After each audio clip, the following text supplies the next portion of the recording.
Hey guys, it's Melissa McGinnis here at Bridge Sales Academy. Thanks so much for joining me on lesson 3 of a 14-part series for the Business Kickstart program. So excited to have you guys here with me and really excited to show you this next lesson and how this is going to impact your company. So let's get started. So the whole lesson plan is always around the same thing. How do we get the right message to the right people via the right marketing tool? And the number one way that we actually are able to successfully get the right message to the right people is by understanding who we are, who we're talking to, and the problems that they're having. Not just surface problems, but the core problems that they might be having. Today we're going to be diving deeper into what this is and understanding how we learn how to effectively communicate with them by not only understanding their core problem or their surface problems, but also understanding their core problems. So in order to do this, we really need to understand who our ideal average client is. As I've told you before, we call this our persona or avatar. But to really understand what an avatar is, we need to understand who it is that we always want walking in our door. So the average client that's walking in the door, the average client that has the problem that you have the solution to solve. By looking at this one client, it allows us to get a very clear, congruent message out to them rather than being mixed with trying to serve everyone. That saying that a lot of people hear is, if you're trying to help everyone, you're actually helping no one. Or if you're trying to advertise to everybody, you're advertising to nobody. And the reason that is it's because in an example of the weight loss industry, if we're targeting people who are wanting to lose a mass amount of weight because they're extremely obese and they've just been told by their doctor that if they don't get healthy, they're going to die, is so much different than trying to advertise to someone who just needs to get the 5 pounds off after they've lost the baby, so the last 5 pounds of maternity, or somebody who is actually in pretty good shape and is really healthy, but is just looking to get a little bit more of a healthier lifestyle. Yes, they're all around weight and health, but the way that we talk to them, the way that we communicate with them is at a very different level. We're not going to communicate to the woman who just had a baby about her life being potentially in danger and what that means for their family, because realistically that doesn't mean anything to her. She's healthy, she just has 5 pounds left after baby weight. So I hope that makes sense to you, and it will make more sense as we go through this process. So as we know, this series has been about the message market media, and today we're really diving into the market. Last class, we talked about the market being split up into 2 areas. One being your customer, avatar, persona, and persona, however you want to call them. And 2 being about the competitors, or the people who influence your customer and how they think, make decisions, and communicate. Today what we want to do is we want to look at just the avatar. So how do we learn just the avatar? So the way I like to think about the market is the who and the influence. And as we know, today we're looking at just who the person is. So I want you to imagine now somebody sitting in front of you. This is the average client. And take out your pad and pen and write down the answers to this question. Is it a male or a female? What is the age of this person? Are they married? Do they have children? Is their spouse supportive of having them solve this problem or having help solve this problem that they have? Are the rest of their family supportive of them? When we look at our ideal average client, one of the things that we want to understand is that person you're currently describing right now as I'm asking these questions what you truly want? So what happens a lot of the time is that we answer questions based off of our opinions of what we believe this person is, or as a universal person, rather than understanding that there's multiple facets to lots of individuals out there, and that we can and have the power to create the ideal client to come through the door. So when we're writing this down, we want to be saying, what do we want this person to be like? What are their true problems and desires? But more than that, the difference between having the person, let's say coaching industry, having the person who you're coaching because they're overwhelmed. That's a true person who procrastinates and is overwhelmed by the things around them. And this person doesn't act. So no matter how much coaching you give them, they don't want to change this behavior. Their pain versus pleasure is way too high. So when we're looking at waving this magical wand, we need to ask ourselves, is this the client that we want to deal with? Or is the client the one that we want to deal with who, yes, is overwhelmed, yes, is procrastinating, but is ready to take action today and is willing, they have had enough of mediocrity and they're ready to start living this extraordinary life and start moving toward this extraordinary life that they want. So even though here we get to wave our magical wand, the person still exists. Does that make sense, guys? I hope that you understand that there are multiple areas of this, and what we want is we want action takers. Or if that's what you want, however you want it, you want to describe that. So what happens here is we start describing this ideal average client of ours. And we wave our magical wand and they show up. And sometimes what happens is what we believe is what we wanted turns out not to be what we want. So this part of developing an avatar, I just want you guys to understand that it took me 15 times to get an avatar that I felt was in the ballpark of who I wanted my clients to be. But I was still attracting something else. So I was doing something in my avatar and in my character that wasn't a match. So this slide is basically to encourage you that you're not going to get it done the first time, but it's going to take many times of understanding and having deeper insight, and plan on recreating your avatar every 6 months and looking at it every month to see how you're doing and making those small little changes that you're noticing that you're creating or you're wanting within your clients. So when we do this, we then say, you know what, this isn't what I really wanted.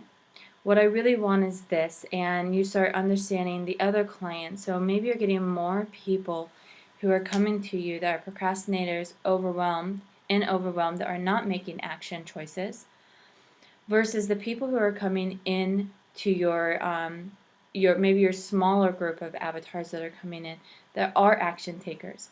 So then we start describing these people. And what happens is a whole new person shows up. Your avatar completely changes.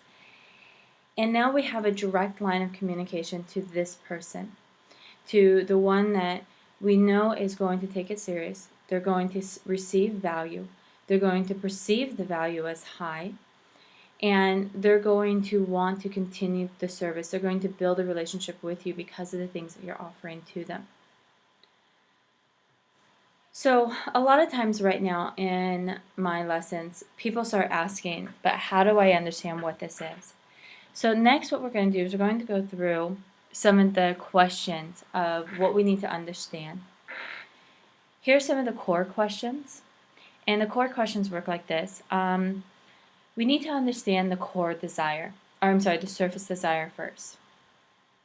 So if we go back to the coaching industry, and maybe the surface desire is, I want to make money.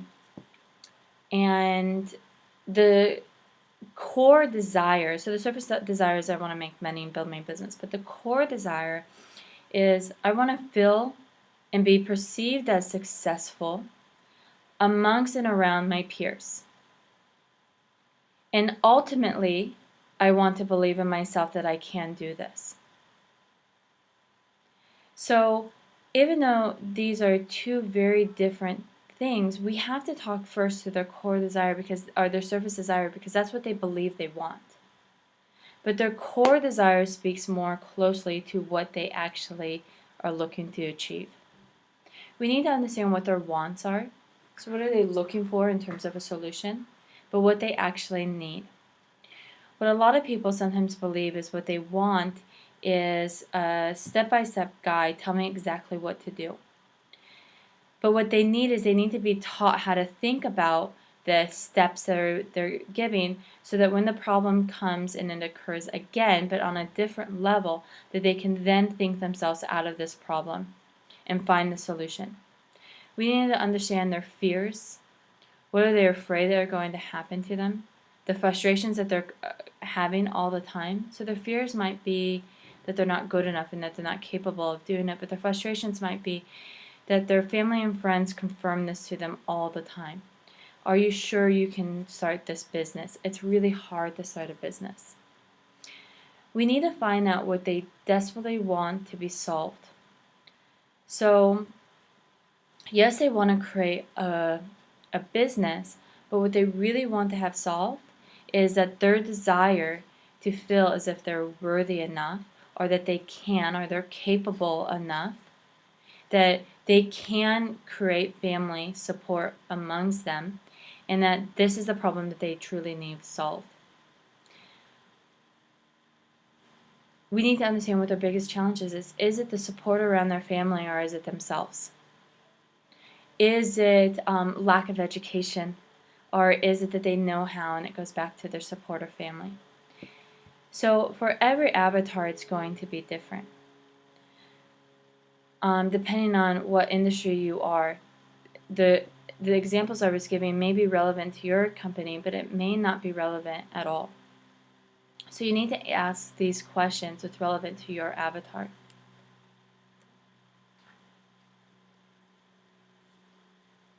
Here are some other questions that I want you guys to answer. What is their biggest challenge? If you could be a miracle worker and solve their biggest challenge, what would it be? What are they scared? What are their fears that keep them up at night when it comes to this problem? Or maybe other problems that are causing them not to really focus on this problem in particularly. What do they want? What is their outcome? What are they really after? What is their secret desire?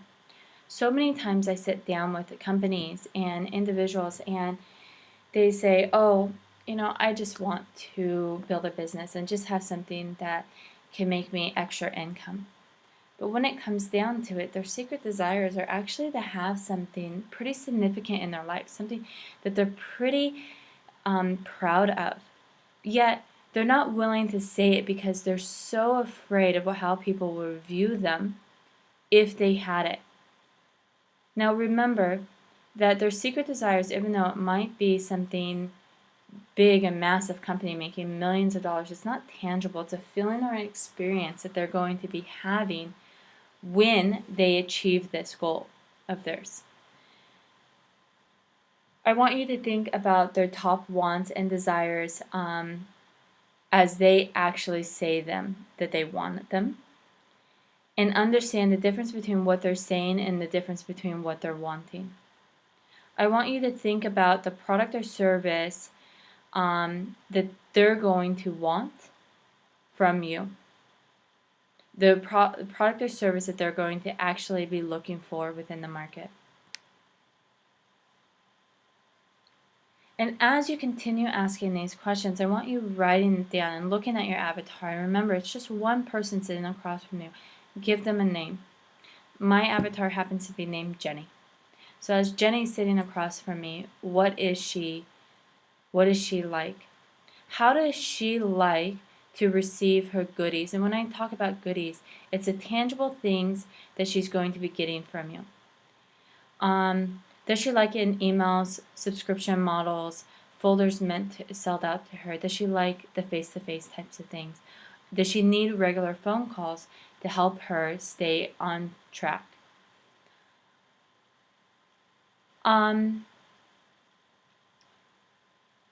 some of the other things I want you guys to be thinking about and continue reading through the questions and asking them is we need to understand some of the other things around her life, not just around problem, but we also need to look at some of the other habits that they've occurred in their life.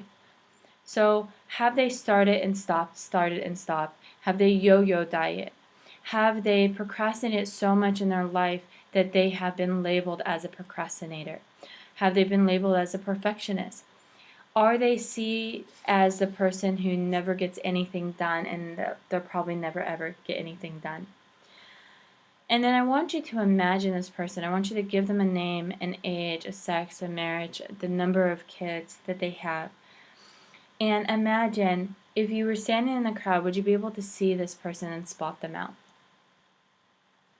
So your guys' exercise for today is to write down your avatar. Now I'm going to give you guys a one-time offer. If you guys have this avatar written down in the next 3 days, you guys can send this avatar to me and I will happily review the avatar for you and give you feedback on this avatar. But it needs to be given back to me in the next 3 days. Remember that it's just one person. Just take one avatar. I know that some of you guys have multiple avatars, and if you believe that you have multiple avatars, send me why you believe you have multiple avatars and allow me to help you guys understand, do you have one avatar or two avatars? And until next time, I really enjoyed this call with you and I look forward to reviewing your avatars. Thanks so much, guys. Talk to you soon.